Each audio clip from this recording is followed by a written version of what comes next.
मुस्कुराओ, मुस्कुराओ आज अगर कहीं से हार गए हो तो। तुमसे ज़्यादा उस जीत की ज़रूरत किसी और को थी शायद। मुस्कुराओ अगर सर पे है छत और बदन पे हैं कपड़े और थाली में है खाना।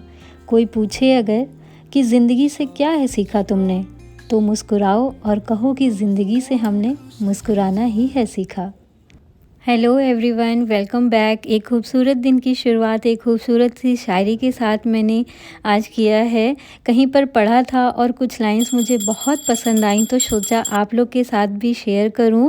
क्या पता आप लोग का भी दिन बन जाए। तो सर्दियों की सुबह, शांत माहौल और मंदिर की थोड़ी सी रोशनी, इसी के साथ शुरू हो जाता है आज का दिन। आज बहुत ठंडा मौसम है, तो सोचा कि आज गोभी के गर्मा गर्म पराठे बनाए जाएं। सर्दियों में गोभी के पराठे का मज़ा ही कुछ और होता है ना।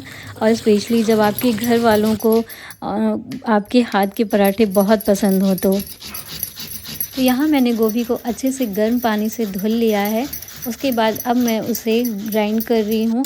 तो सबसे पहले मैं उसको छोटे वाली जो मेरी कद्दूकस होती है उसी से मैं ग्राइंड करती हूँ, बड़े वाले से नहीं करती हूँ क्योंकि उससे बहुत मोटे मोटे निकलते हैं दाने, इसलिए। और इसमें बहुत अच्छे से घिस जाती है गोभी। उसके बाद उसको हल्का सा तेल में फ्राई करेंगे और जो हमारे बेसिक मसाले होते हैं उनको मैंने डाला है इसमें। और लास्ट में मैं इसमें ऐड करूँगी, जब ये थोड़ा सा ठंडा हो जाएगा तब मैं इसमें ऐड करूँगी धनिया, प्याज और सबसे लास्ट में नमक, ताकि पानी ना छोड़े इसमें। और गोभी के पराठे हुए या आलू के पराठे, किसी भी टाइप के पराठे हों, अगर आप उसका आटे का जो डो होता है वो अगर थोड़ा सा आप सॉफ्ट छानते हो ना, सॉफ्ट बनाते हो, तो पराठे जो हैं बहुत अच्छे बनते हैं, बहुत सॉफ्ट बनते हैं। हाँ, अगर आपको थोड़े से क्रिस्पी चाहिए तो आप उनको थोड़ा सा तवे पे अच्छे से थोड़ा देर तक उसको सेक सकते हैं। और यहाँ पे मैंने ऐड कर दिया है इसमें प्याज, धनिया और लास्ट में नमक ऐड किया उसमें। तो चलिए बना लेते हैं गर्मा गर्म गोभी के पराठे और सबको सर्व करते हैं।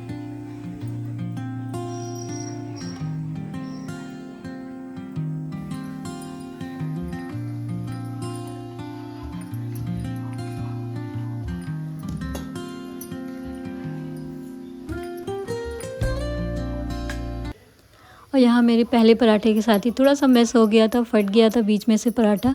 बट हम होम मेकर्स हैं, हमें पता होता है कि किस सिचुएशन को कैसे हैंडल करना है, उसको कैसे ठीक करना है। यही चीज़ हमारे खाने में भी लागू होती है और लाइफ में भी लागू होती है, जिनको हम बहुत अच्छे से बैलेंस करके चलते हैं। अनाया आ जाओ।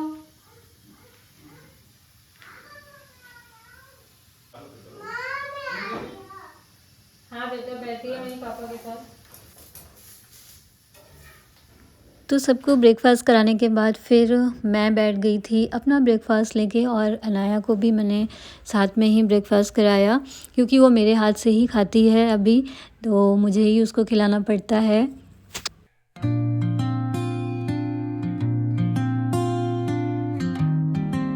सुबह का ब्रेकफास्ट बस ऐसे ही होता है, काम के बीच थोड़ा सा सुकून, और यही 10-15 मिनट का, 20 मिनट का जो मी टाइम होता है वो मिलता है खुद के लिए, कि थोड़ा सा बैठ सकें सुबह से उठने के बाद।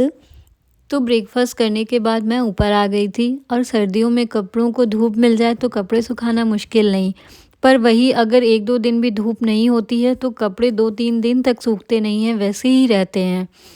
हमारे शहर का भी कुछ यही हाल है। लास्ट 4-5 डेज़ से धूप नहीं हो रही है और कपड़े सूखने का नाम नहीं ले रहे हैं। पर कपड़े धुलने के लिए तो रोज़ ही निकल जाते हैं। आज मैंने 2-3 राउंड चलाए हैं मशीन के, क्योंकि अनाया के पापा ऑफ़िस के काम से बाहर गए हुए थे, तो उनके भी बहुत सारे कपड़े थे जो धुलने के लिए निकले थे।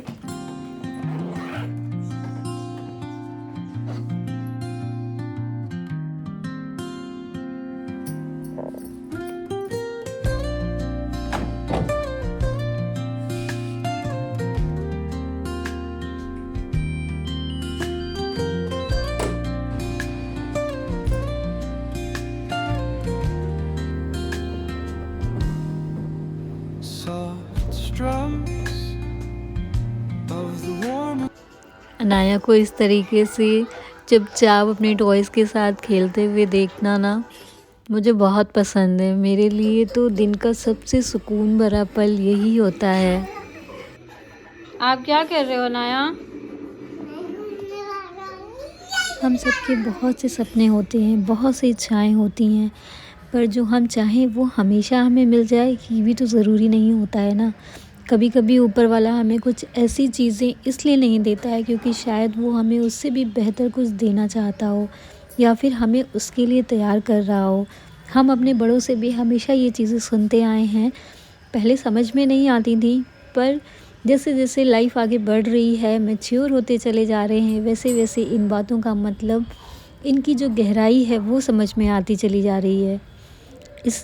ये बातें मैं इसलिए बोल रही हूँ क्योंकि शायद ये मेरा लास्ट वीडियो होगा इस ईयर का, क्योंकि अब जो भी मेरी वीडियो आएगी वो न्यू ईयर में ही आएगी, नए साल में आएगी। तो इन सारी बातों का एक ही मतलब है कि खुश रहने के लिए सबसे ज़रूरी जो बात है वो ये कि आप अपनी खुशी को पहले रखिए। जो लोग या बातें आपको परेशान करती हैं या आपके मन को बार बार डिस्टर्ब करती हैं, आपके मन को भारी कर देती हैं, उनसे थोड़ा सा दूर रहना सीखना भी ज़रूरी होता है। सबसे पहले खुद से प्यार करिए, क्योंकि जब हम खुद को समझने लगते हैं तभी ज़िंदगी थोड़ी आसान और सुकून वाली लगने लगती है। वरना हम हमेशा इन्हीं चीज़ों में परेशान रहेंगे कि ये नहीं मिला, वो नहीं मिला, ऐसे नहीं मिला, वैसे नहीं मिला, और हम इसी चक्कर में अपनी छोटी छोटी खुशियाँ, जो चीज़ें हमें मिलती भी हैं, हम उनको भी अच्छे से एंजॉय नहीं कर पाते हैं। तो जो लाइंस मैंने वीडियो के स्टार्टिंग में बोली थी ना, वो यूँ ही नहीं बोली थी, उसकी कोई वजह थी, इस वजह से मैंने बोला था। क्योंकि ये व्लॉग जो है वो मेरा लास्ट व्लॉग होने वाला है इस ईयर का, तो मैं यही उम्मीद करती हूँ कि जो भी नेगेटिव चीज़ें हैं, जो भी हमारे अंदर कमियां हैं, हम उनको दूर करें और जो हमारे पास है उसमें खुश रहने की आदत डाल लें, और धीरे धीरे अपनी चीज़ों को अपग्रेड करने की कोशिश करें, अपनी हेल्थ को, अपनी माइंड को, अपने एटमॉस्फेयर को, सारी चीज़ों को, और अपने आसपास एक हेल्दी इन्वायरमेंट बना कर रखें। तो बस घर के काम जो हैं वो तो ऐसे ही चलते रहेंगे और साल बदलते रहेंगे, क्योंकि समय ना किसी के लिए रुका है और ना कभी रुकेगा। बस हमें उसके साथ बहुत तेज़ी से भागना है और चलना है। तो फ्रेंड्स, यहाँ पे मैं सेट कर रही हूँ अपना जो मेरा बेड साइड टेबल है, वो मेसी हो ही जाता है, चाहे आप कितना भी उसको क्लीन रखने की कोशिश करें, क्योंकि रात में बहुत सी ऐसी चीज़ें होती हैं जो हम बेड के पास रखते हैं, चाहे वाटर बॉटल हो या कोई भी चीज़ें हो, हैंड क्रीम हो, कुछ भी हो, हम लोग यूज़ करते हैं तो रख ही देते हैं। तो बस वो सारी चीज़ें अब मैं धीरे धीरे समेट रही हूँ। बाकी सारे मेरे काम ऐसे ही थोड़े बहुत जो हैं वो दिन भर चलते ही रहते हैं। साथ साथ मैं अनाया को भी देखना, उसका भी ख्याल रखना, क्योंकि अभी उसकी छुट्टियां हो गई हैं तो वो घर पे ही है, तो पूरा टाइम उसे देखना भी होता है, वो क्या कर रही है, क्या खेल रही है, उसको थोड़ा बहुत पढ़ाना, कुछ एक्टिविटीज़ में उसको इन्वॉल्व करना, तो ये सारी चीज़ें भी सब मैनेज करनी पड़ती हैं।